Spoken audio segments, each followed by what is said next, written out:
السلام علیکم ورحمۃ اللہ وبرکاتہ۔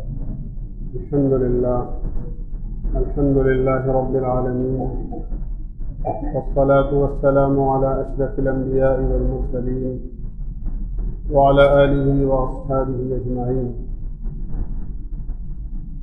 أما بعد فأعوذ بالله من الشيطان الرجيم، بسم الله الرحمن الرحيم، ومن أحسن قولا ممن دعا إلى الله وعمل صالحا وقال إنني من المسلمين، صدق الله العظيم۔ میرے بھائیوں، دوستوں، عزیزوں اور بزرگوں،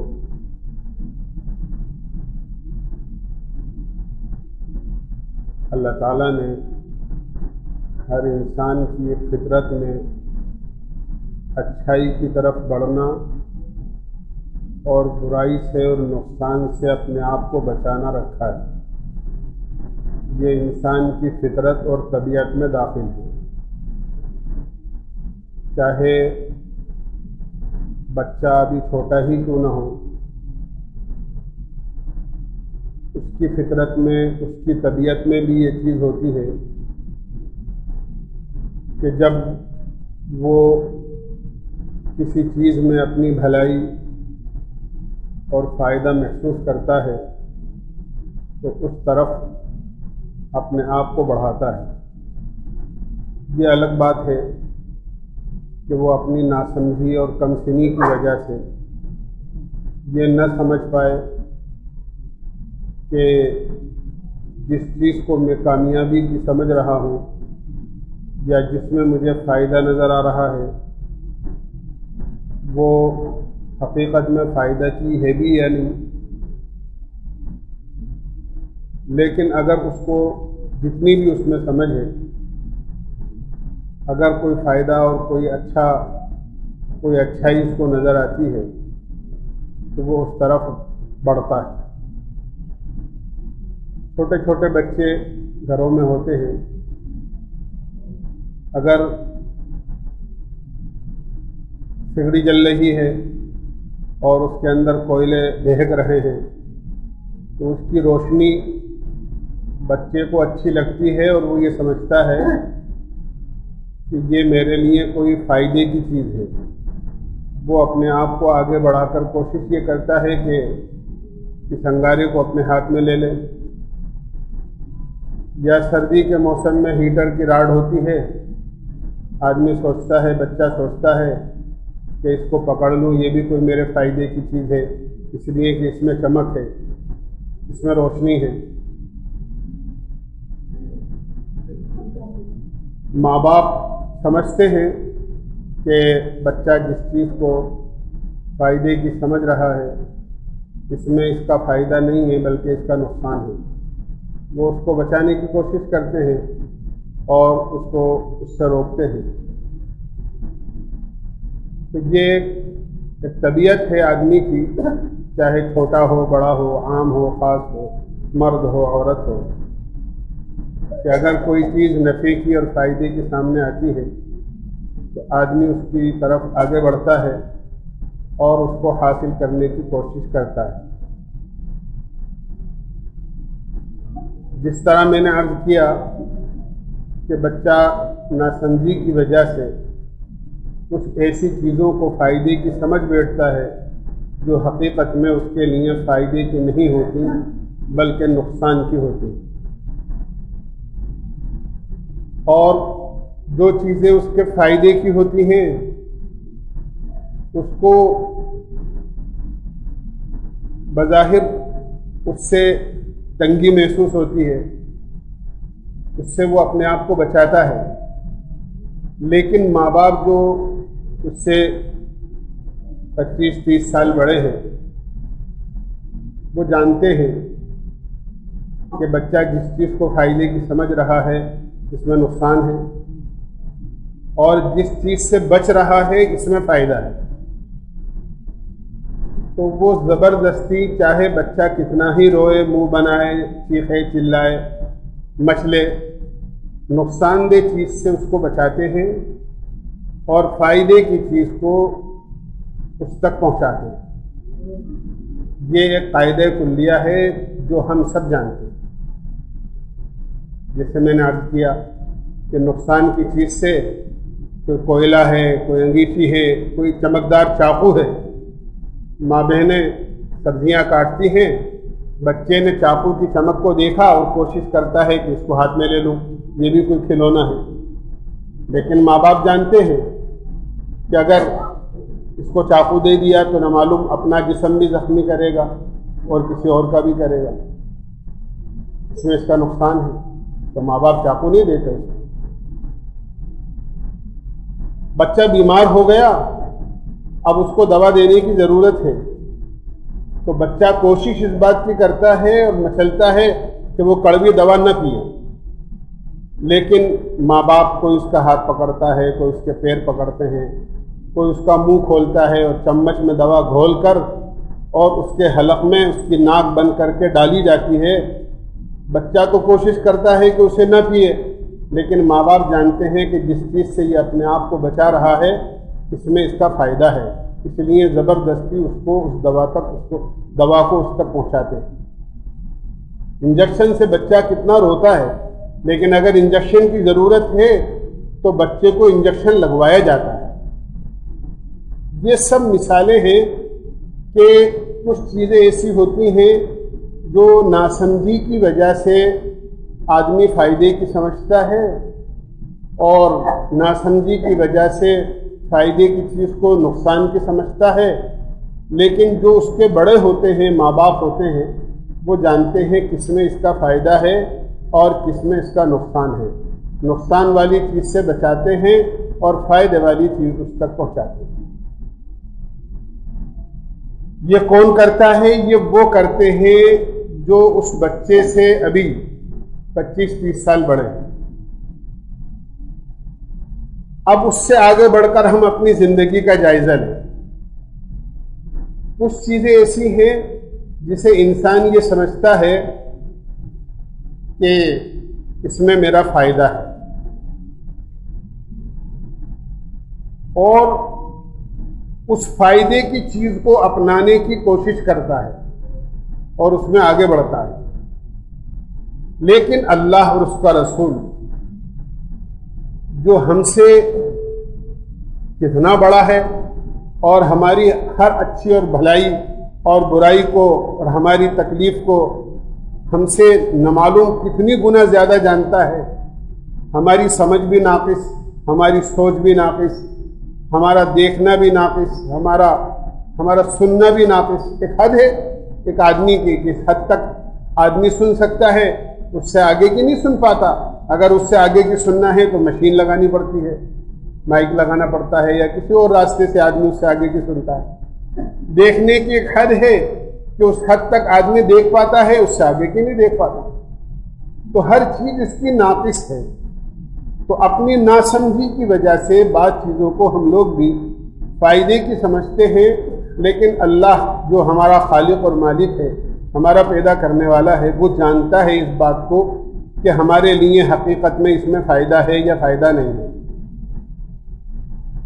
اللہ تعالیٰ نے دنیا کے اندر جو اسباب پیدا کیے ہیں اور جو سامان دنیا کے اندر پھیلائے ہیں، اللہ تعالیٰ نے ان چیزوں میں اور ان سامانوں میں ہرگز انسان کی کامیابی نہیں رکھی.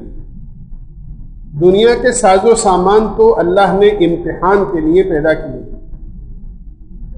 یہ سب چیزیں امتحان کے لیے ہیں تاکہ اللہ تعالیٰ اپنے بندوں کو آزمائے کہ ان چیزوں میں لگ کر آدمی انہی کو اصل سمجھتا ہے، مخلوق ہی کو اصل سمجھتا ہے، یا خالق کو اصل سمجھتا ہے. یہ امتحان ہوتا ہے.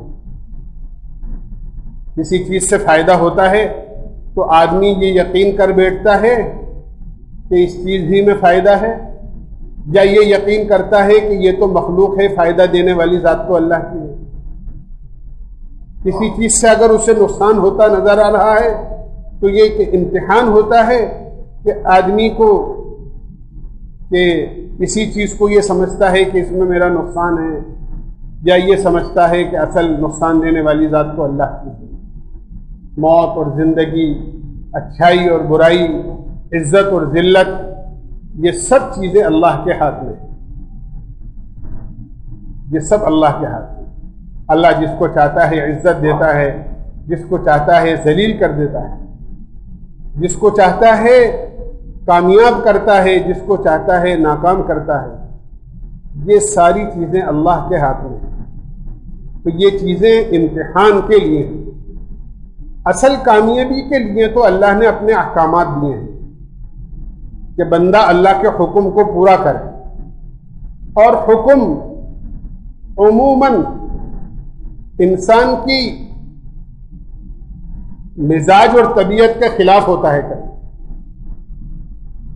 اذان ہو گئی فجر کی، اب آدمی کی طبیعت یہ چاہ رہی ہے کہ آرام کا تقاضا ہے، اور صبح کے وقت میں ذرا میٹھی نیند بھی آتی ہے، اور موسم سہانا ہو تو اور زیادہ دل چاہتا ہے سونے کو۔ لیکن فجر کی اذان ہو گئی ہے، اب یہ اللہ کا حکم آ گیا ہے کہ اب آدمی بستر کو زیادہ محبوب قرار دیتا ہے، یا اللہ کے حکم کو محبوب سمجھ کر اپنا بستر چھوڑ کر اللہ کی بارگاہ میں آ جاتا ہے۔ تو اللہ کے احکامات اللہ نے کامیابی کے لیے دیے ہیں، اور یہ چیزیں عموماً طبیعت کے خلاف آتی ہیں۔ بعض چیزوں کی اللہ تعالیٰ نے نشاندہی فرمائی ہے قرآن کریم۔ ایک جگہ فرمایا یا ایھا الذین آمنوا ارکعوا واسجدوا واعبدوا ربکم وافعلوا الخیر لعلکم تفلحون۔ 4 کام اس میں فرمائے ہیں۔ اے ایمان والو، سب سے پہلے تو اللہ نے بندوں کو مخاطب کیا ہے۔ 80 سے زیادہ مقامات ایسے ہیں قرآن کریم میں جہاں اللہ نے براہ راست ایمان والوں کو مخاطب کیا ہے، بغیر کسی واسطے، بغیر کسی واسطے۔ یا ایھا الذین آمنوا کہہ کر، اے ایمان والے بندو، اے میرے ایمان والے بندو۔ یہود و نصارہ تو کہتے تھے کہ اس سے زیادہ خوشی کا کوئی جملہ ایمان والے کے لیے ہونا ہی نہیں چاہیے کہ ایک رب اپنے بندوں سے براہ راست مخاطب ہے اور بات کر رہا ہے۔ ہم موسیٰ علیہ السلام کے لیے تو کہتے ہیں کہ حضرت موسیٰ علیہ السلام کلیم اللہ تھے، اللہ نے براہ راست موسیٰ علیہ السلام سے باتیں کی، لیکن حقیقت میں سوچا جائے تو ہر ایمان والا وہ ہے جس سے اللہ براہ راست باتیں کر رہا ہے، براہ راست یا ایھا الذین آمنوا کہہ کر۔ یہ تو ہم سب بھی جانتے ہیں کہ موسیٰ علیہ السلام کلیم اللہ تھے، اللہ سے باتیں کی، لیکن موسیٰ علیہ السلام نے بھی اللہ کو نہیں دیکھا۔ ایک دفعہ خواہش ظاہر کی تھی کہ اللہ میں تجھے دیکھنا چاہتا ہوں، اللہ تعالیٰ نے فرمایا لن ترانی، دنیا میں تمہاری آنکھوں میں وہ طاقت نہیں ہے کہ تم مجھے دیکھ سکو۔ ہاں، جنت میں اللہ ایمان والوں کو اپنا دیدار کرائے۔ لیکن موسیٰ علیہ السلام سے باتیں ہوئی، لیکن دیکھا موسیٰ علیہ السلام نے بھی نہیں۔ ہم بھی اللہ کو نہیں دیکھ پاتے ہیں، لیکن اللہ ہم سے مخاطب ہے۔ ایمان والوں، اے میرے ایمان والے۔ اور پھر یہ کہہ کر اللہ تعالیٰ فرماتے ہیں کہ ارکعوا، تواضع اختیار کرو، واسجدوا، اپنے آپ کو میرے سامنے جھکاؤ۔ یہ دونوں جملے ہیں، ایک تواضع اختیار کرنے کا ہے، ایک اللہ کے سامنے جھکنے کا ہے، کہ اگر جھکے گا مسلمان کا سر تو اللہ ہی کے سامنے جھکے گا، اور تکبر، بڑائی، انانیت، اپنے آپ کو بڑا سمجھنا کسی بھی چیز کے بارے میں، بعض چیزیں ایسی ہوتی ہیں جو آدمی میں غرور پیدا کر دیتی ہیں، اور اللہ نے ان چیزوں سے روکا ہے۔ کبھی مال کا غرور ہوتا ہے، کبھی عہدے کا غرور ہوتا ہے، اور اس سے آگے بڑھ کر کبھی نیکی کا غرور بھی ہوتا ہے۔ آدمی اپنے آپ کو سمجھے کہ میں تہجد گزار ہوں۔ 2 بھائی ہیں، ایک نمازی ہے اور ایک نماز نہیں پڑھتا۔ اب نمازی آدمی اس بھائی کو، جو اپنے بھائی کو جو نماز نہیں پڑھتا ہے، وہ اپنے سے کمتر سمجھے اور یہ غرور کرے کہ میں نمازی ہوں، یہ بے نمازی ہے، اور اس کو حقارت کی نظر سے دیکھے۔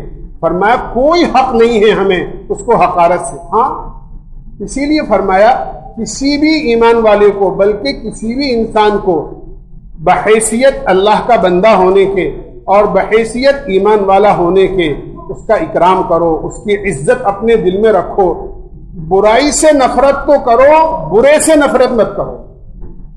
ایک ہوتا ہے برے آدمی سے نفرت کرنا، ایک ہوتا ہے برائی سے نفرت کرنا۔ اس کی مثال تو یہ سمجھیں، اگر کوئی ہمارے گھر میں ایک آدمی بیمار ہو گیا تو بیمار سے محبت ہوتی ہے، بیماری سے نفرت ہوتی ہے۔ کوئی آدمی گھر میں بیمار ہو جائے تو بیمار سے نفرت نہیں کرتا، حالانکہ بیچارہ وہ اتنا ایسا ہو جاتا ہے آدمی بیماری میں، نہ اٹھ کے پی سکتا ہے نہ کھا سکتا ہے، اس کو کھلایا بھی جا رہا ہے، اس کو پلایا بھی جا رہا ہے۔ بعض بیماریاں ایسی ہوتی ہیں کہ دیگر ضروریات بھی اس کی بستر ہی پر پوری کی جا رہی ہیں، لیکن گھر کا کوئی آدمی اپنے بیمار سے نفرت نہیں کرتا۔ بیماری کو دور کرنے کی کوشش کی جاتی ہے اور بیمار کو بچانے کی کوشش کی جاتی ہے کہ بیمار بچ جائے اور بیماری ختم ہو جائے۔ فرمایا یہی حالت ہماری ہر ایمان والے کے ساتھ بلکہ دنیا کے ہر انسان کے ساتھ ہونی چاہیے کہ آدمی سے تو محبت ہو، بندے سے محبت ہو، ہاں اس میں جو برائی ہے اس برائی سے نفرت ہو، برائی کو دور کرنے کی کوشش کی جائے اور بندے کو اور ایمان والے کو قریب کرنے کی کوشش کی۔ ہم سے یہ بھول ہوتی ہے اور ہم سے یہ چوک ہوتی ہے کہ ہم برائی کی وجہ سے آدمی ہی سے نفرت کرنے لگتے ہیں، ہم آدمی ہی کو برا سمجھنے لگتے ہیں۔ یہ بہت بڑی بھول اور چوک ہوتی ہے۔ حالانکہ سب اللہ کے بندے ہیں، سب اللہ کے ایمان والے ہیں بہت سارے اس میں، تو فرمایا کہ اللہ کے بندوں سے تو محبت کرو، ہاں کوئی برائی ہے تو اس برائی سے تم دشمنی رکھ سکتے ہو، اس برائی سے نفرت کر سکتے ہو، اس برائی کو دور کرنے کی کوشش کرو۔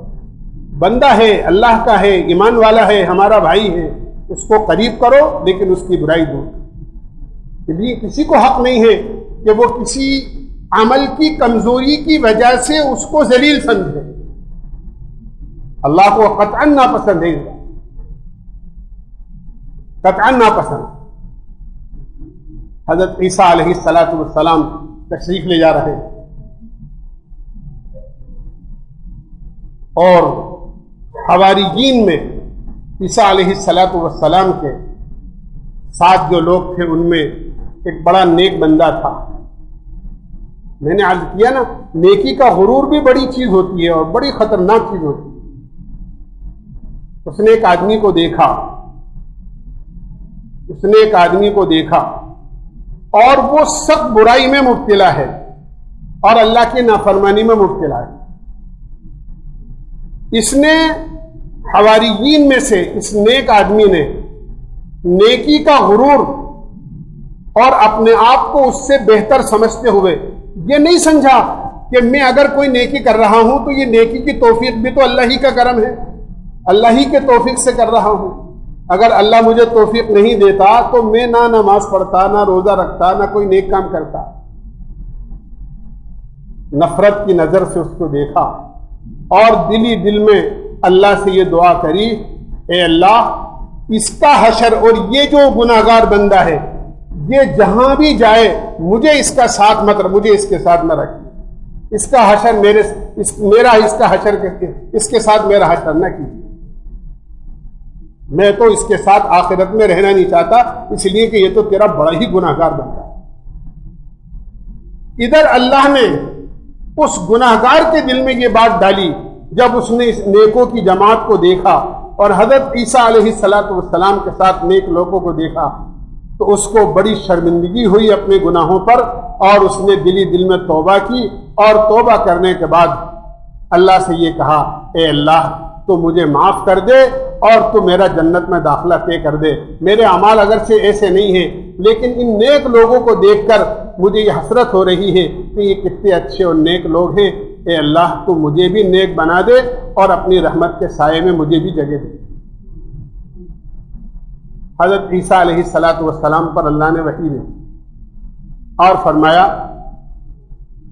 کہ اللہ تعالیٰ نے اس کی توبہ کی وجہ سے اور شرم و ندامت کی وجہ سے اس کو تو جنتی بنا دیا، اس کے لیے تو جنت کا فیصلہ کر دیا، تو یہ تو جنت میں جائے گا۔ اور اس نیک آدمی نے اللہ سے یہ دعا کری تھی کہ مجھے اس کے ساتھ نہ کیجیے، تو یہ تو جنت میں جائے گا، لہذا اس نے یہ دعا مانگی ہے کہ اس کے ساتھ تو ہوگا نہیں اس کا، تو یہ جنت میں جائے گا، یہ اس کے ساتھ جنت میں نہیں جائے گا، تو یہ جہنم میں جائے گا، کیونکہ اس نے خود نے فیصلہ کیا ہے کہ اللہ میں اس کے ساتھ رہنا نہیں چاہتا، اب اس کے لیے تو جنت کا فیصلہ ہو گیا، اور اس کو حقیر سمجھنے کی وجہ سے اس نیک آدمی کے لیے جہنم کا فیصلہ ہوا۔ یہ میں آپ کو اس لیے نہیں سنا رہا کہ آدمی کو نیکی نہیں کرنا چاہیے، لیکن نیکی تو کرنا چاہیے، لیکن ہمیشہ یہ سوچنا چاہیے کہ مجھے جو نیکی کی توفیق ملی ہے یہ بھی اللہ کے فضل سے ملی، اللہ نے چاہا تو اللہ نے مجھے نیک بنایا ہے، اللہ اگر چاہتا تو میں بھی اسی طرح گناہوں کے ملوث ہو جاتا۔ تو کسی کو حقیر نہ سمجھنا، تکبر اور بڑائی جس لائن کی بھی ہو، مال کی وجہ سے ہو، عہدے کی وجہ سے ہو، کسی اور وجہ سے ہو، اللہ کو قطعاً پسند نہیں۔ اللہ تعالیٰ فرماتے ہیں الکبریاء ردائی، بڑائی تو میری چادر ہے، بڑائی تو میری چادر ہے، جو میری چادر کو کھینچے گا اللہ تعالیٰ فرماتے ہیں میرا اس سے اعلان جنگ ہے، لڑائی کا اعلان ہے۔ اس لیے اللہ فرماتے ہیں بڑائی تو میرے لیے ہی زیبہ دیتی ہے، اس بڑائی کو تو میرے لیے رہنے دو۔ اسی لیے بزرگان دین عجیب عجیب طریقے سے اپنے مریدین کو اور اپنے شاگردوں کو نصیحت کیا کرتے۔ ایک صاحب آئے ایک بزرگ کے پاس، کہنے لگے حضرت میرے لیے دعا کر دو۔ تو وہ کہنے لگے، عمر رسیدہ آدمی تھے آنے والے، کہنے لگے بھائی کتنی عمر ہو گئی؟ کہنے لگے حضرت 70 سال کی عمر ہو گئی۔ کہنے لگے اب تو چل چلاؤ کا وقت ہے، اللہ کے یہاں جانے کا وقت قریب ہے، لہذا تیاری میں لگ جاؤ، تیاری کرو اللہ کے یہاں جانے کی، اور دیکھو اللہ کے یہاں جانے کا وقت قریب آ گیا ہے، تیاری میں لگو، اور اس کے دربار میں ایسا تحفہ لے کر جاؤ جو اس کے یہاں نہ ہو، اس لیے کہ جو چیز جہاں نہیں ہوتی ہے اس کی وہاں بڑی قدر ہوتی ہے۔ کوئی بھی چیز ہے جہاں بہت کثرت سے ہے وہاں اس کی قدر نہیں ہوتی ہے، لیکن جو چیز جہاں نہیں، آپ بازار کا حال دیکھ لو، جو چیز بازار میں زیادہ ہو جاتی ہے سستی ہو جاتی ہے، اور جس چیز کی بازار میں کمی ہو جاتی ہے وہ چیز مہنگی ہو جاتی ہے۔ کہ جو چیز ایسی چیز اللہ کے یہاں لے کر جاؤ اور اللہ کے یہاں ایسا تحفہ لے کر جاؤ جو اس کے یہاں نہیں۔ حیران رہ گئے کہ آج تک تو یہ سنتے چلے آئے اللہ کے خزانے میں سب کچھ موجود ہے، اور آج یہ حضرت فرما رہے ہیں کہ اللہ کے یہاں ایسا تحفہ لے کر جاؤ اس کے یہاں نہیں ہے، تو ایسی کون سی چیز ہے جو اس کے یہاں نہیں ہے؟ پھر سمجھایا، فرمایا اللہ کے یہاں تواضع نہیں ہے، اللہ کے یہاں تو بڑا ہی بڑا ہی ہے، اللہ تو بڑا ہی بڑا ہے، اس نے تو اذان میں ہی 6 مرتبہ کہلوایا ہے اللہ اکبر اللہ اکبر۔ بچہ پیدا ہوتا ہے تو اس کے کان میں اللہ اکبر اللہ، اذان ہوتی ہے تو نماز میں اللہ اکبر اللہ، نماز ہوتی ہے تو امام صاحب سوائے ایک آدھ دو جگہ کے سب جگہ کھڑے ہو رہے ہیں تو اللہ اکبر، رکوع میں جا رہے ہیں تو اللہ اکبر، سجدے سے اٹھ رہے ہیں تو اللہ اکبر۔ اللہ نے ہر جگہ اپنی بڑائی کی آواز لگوائی ہے، تو وہاں تو بڑائی بڑائی ہے، وہاں چھوٹا پن نہیں ہے۔ اگر تم عاجزی اور تواضع اور چھوٹا پن اللہ کے یہاں لے کر جاؤ گے تو اللہ کے یہاں تمہارے اس تحفے کی بڑی قدر ہوگی۔ یعنی فرمایا عاجزی اختیار کر کے جاؤ، تواضع اختیار کر کے جاؤ، اور اللہ کا قاعدہ یہ ہے من تواضع للہ رفعہ اللہ، جو اللہ کے لیے چھوٹا بنتا ہے اللہ اس کا درجہ بلند کر دیتا ہے، جو اللہ کے لیے چھوٹا بنتا ہے اللہ اس کو اونچا کر دیتے ہیں، یہ اللہ کا معاملہ ہے۔ اس لیے دونوں جملوں میں فرمایا جھکو، ارکعو، اور اللہ کے سامنے جھکو،